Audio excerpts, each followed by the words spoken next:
मित्रों नमस्कार, स्वागत है आप सभी का। मित्रों, अभी 2-3 दिन पहले की ही वाकया है।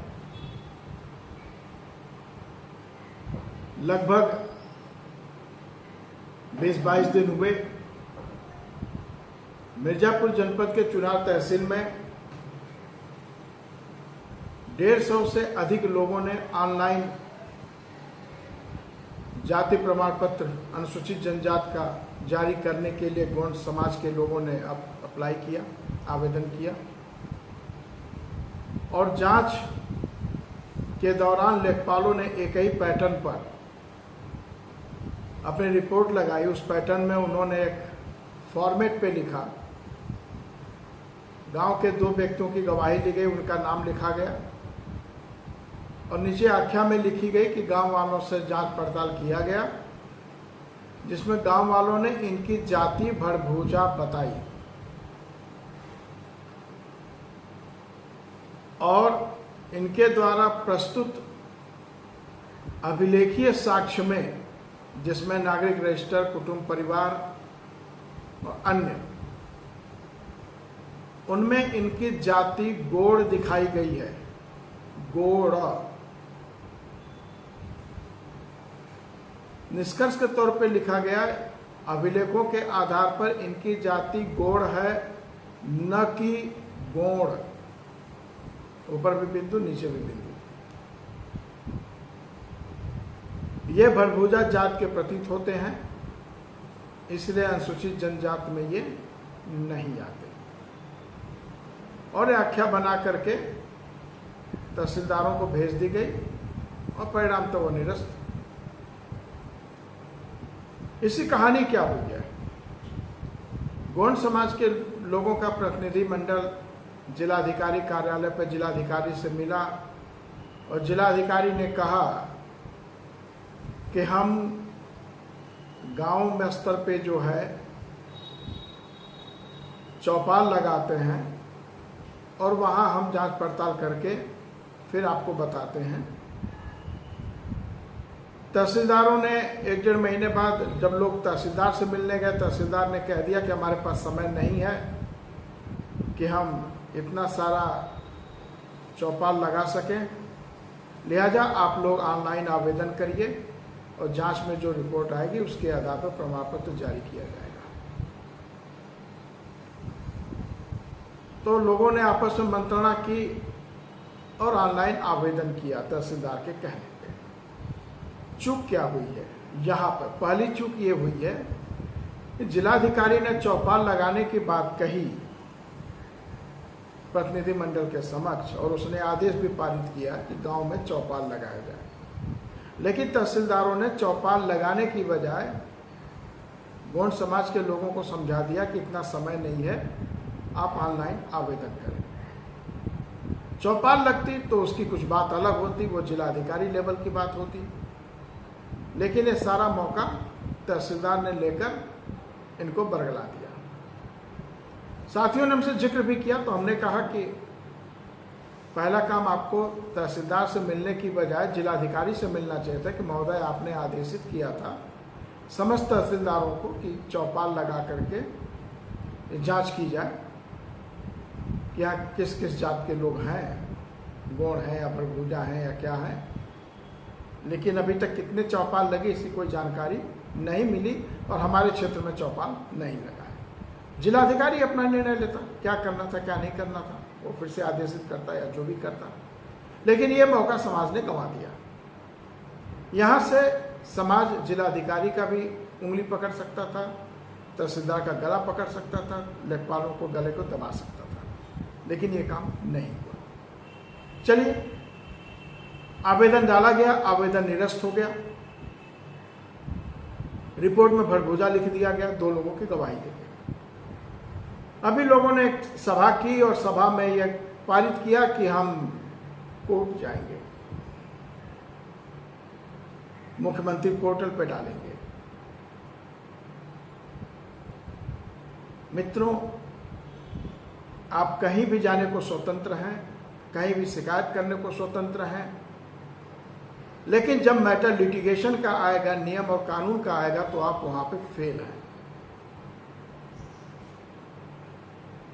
जाति संबंधित जो भी दिक्कतें हैं, जाति प्रमाण पत्र का बनना, न बनना, सामूहिक रूप से न बनना, या अभिलेख में कोई गड़बड़ी है उसके लिए सही दुरुस्त कराना, प्रोविजनल कास्ट सर्टिफिकेट लेना, ये सारा चीज जिला स्क्रूटनी कमेटी के अधिकार क्षेत्र में आता है। ठीक है, तहसीलदार ने निरस्त कर दिया, उसके बाद आपने विधिक कार्रवाई क्या की? दो रास्ते आपके समक्ष। पहला रास्ता यह है कि आप कथित लेखपाल और कथित गवाहों के ऊपर नामजद रिपोर्ट करवाते कि हमारी जात गौण है, इन्होंने भड़भूजा कैसे बनाया। आपके पास इस समय 3 साक्ष्य रखने की जरूरत थी। पहला साक्ष्य वो जो आपको पूर्व में बने हुए जाति प्रमाण पत्र हैं वो। दूसरा साक्ष्य जो उसके रिपोर्ट से निकल के आ रहा है कि इनके पूर्वज दाना भूनने का काम करते थे। तो पूर्वज दाना भूनने का काम करते थे तो यानी जीवन यापन के लिए अपनाए गए पेशे, जो ऑलरेडी 477 नंबर है 2005 का शासनादेश पिछड़ा वर्ग का, उसमें दिया है कि आजीविका के लिए अपनाए गए पेशे के आधार पर जाति का सत्यापन नहीं किया जा सकता। ठीक है, एक साक्ष्य तो वो होनी चाहिए। दूसरा साक्ष्य उसने लिखा ये गोड़ है न कि गोड़ है। दूसरे शब्दों में वो गोंड होने से आपको इनकार कर रहा है। आपके पास हाई कोर्ट का निर्णय है, दो निर्णय है, एक मऊ के केस में आया, एक बलिया के केस में आया है, और वहां गोड़ गोड़ गोंड में कोई भेद न पाते हुए उसकी अंग्रेजी GOND ही बताई गई है, यानी गोंड है और प्रमाण पत्र जारी होना चाहिए, ये आदेश है।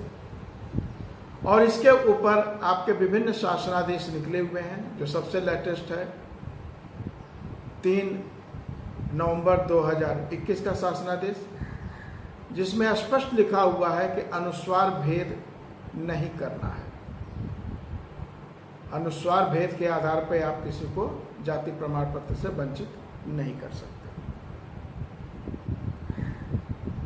ये 2-3 साक्ष्य के साथ अपना पूर्व का जारी प्रमाण पत्र या लगाते हुए आपको पुलिस में कंप्लेंट करनी होगी।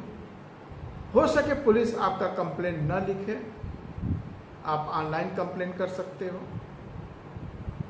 या फिर न्यायालय के माध्यम से, जो पहले 156(3) इशू किया जाता था, 156(3) के तहत अब उसकी धारा चेंज हो गई है BNS के आने से, आप लोअर कोर्ट से आदेश FIR दर्ज कराने का प्राप्त कर सकते हैं।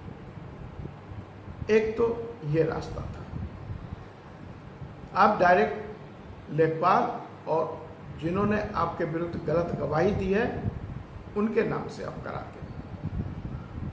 दूसरी चीज, आपके पास दूसरा रास्ता ये था कि जो प्रमाण पत्र निरस्त हुआ है उसके अगेंस्ट आप जनपद स्क्रूटनी कमेटी में अपील करते। मैं ये क्यों कह रहा हूं? इसलिए कह रहा हूं कि अगर आप हाई कोर्ट जाते हो, आप जाने को स्वतंत्र हो, आप अपना रिट पिटीशन भी डालोगे, 1,50,000 आपके खर्च भी होंगे, रिजल्ट क्या आएगा? आप रिजल्ट देखो, रिजल्ट यही आएगा, कोर्ट पूछेगा कि आप कहां कहां अपना तकलीफ बताए हैं, आपने किस किस प्रक्रिया को अपनाया है। तहसीलदार ने निरस्त कर दिया, आपने जिलाधिकारी को कंप्लेन दी, जिलाधिकारी में कुछ नहीं होता है यहाँ पे। इस केस में अध्यक्ष स्क्रूटनी कमेटी जनपद मिर्जापुर, उनको आपने अपील की या नहीं की, तुरंत स्टैंडिंग काउंसिल बोलेगा कि सर ये मुंह उठा करके हाई कोर्ट में चले आए, कोर्ट का समय बर्बाद करना है। इनके पास विकल्प था कि ये जिला स्क्रूटनी कमेटी में अपनी बात रखते, जिला स्क्रूटनी कमेटी उसकी जांच करती। जांचोपरांत जो निर्णय आता, अगर उस निर्णय से ये असहमत होते तब ये मंडल कमेटी में जाते, मंडल से असहमत होते तब ये राज्य कमेटी में जाते, राज्य कमेटी से असहमत होते तो ये कोर्ट में आते। इन्होंने कोई भी चैनलाइज प्रक्रिया को फॉलो नहीं किया है। तो मित्रों, आप जो 2-4 महीने का समय बर्बाद करोगे, पैसा बर्बाद करोगे, और वापस आपको जब जिला स्क्रूटनी कमेटी में आना पड़ेगा तब आपको पता चलेगा आपने क्या खोया है। यह सामूहिक बात है, सामूहिक बात है। हाई कोर्ट ने पहले ही कह रखा है कि जाति सत्यापन या जाति प्रमाण पत्र के केस में जाति सत्यापन कमेटी जिला, मंडल और राज्य, यही बेसिकली जांच संस्थाएं हैं। ये संतुष्ट होती हैं तो कोई बात नहीं, असंतुष्ट होती हैं, आप असंतुष्ट होते हैं इनसे, तब आप आते हैं। तो मित्रों, आप लोगों ने जो भी निर्णय बनाया है उसमें मेरा इंटरफेयर का कोई इरादा नहीं है। प्रोसीजर ये है, इस प्रोसीजर पर काम करना चाहिए। बाकी आप स्वतंत्र हैं, आप चाहे जैसे करना चाहें करते रहें।